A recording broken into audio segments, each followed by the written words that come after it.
Ni Nagorele Elizarraga naiz, jaiotze ez txinakoa naiz, baina gurasoko euskalduna dazkat, eta irundarra naiz.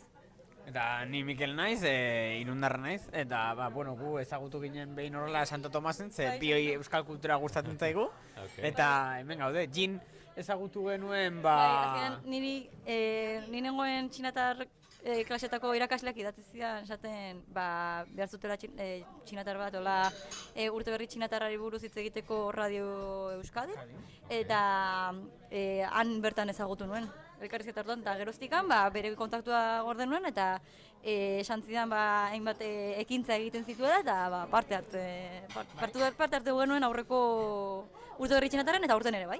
Hori da, eta bide batez, esan zigun urtero Txinako bidai bat egiten zutela antolatua, eta ikusi genuenean gure gutegiak ematen zuela, joan ginen. Aurreko urteko uztailan Txinara joan ginen. 15 egun. Hori da.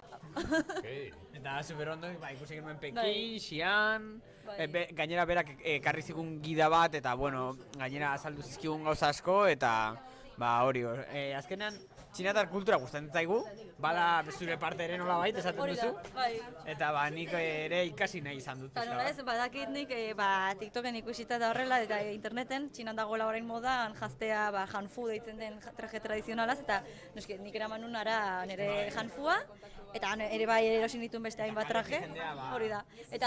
Jendea hemen baserritarrez jantzita egongo balitz bezala joten da. Eta oso kuriosoa da. Nik uste dut Euskal Herrian ere egin beharko litzatekeela, Gehiago.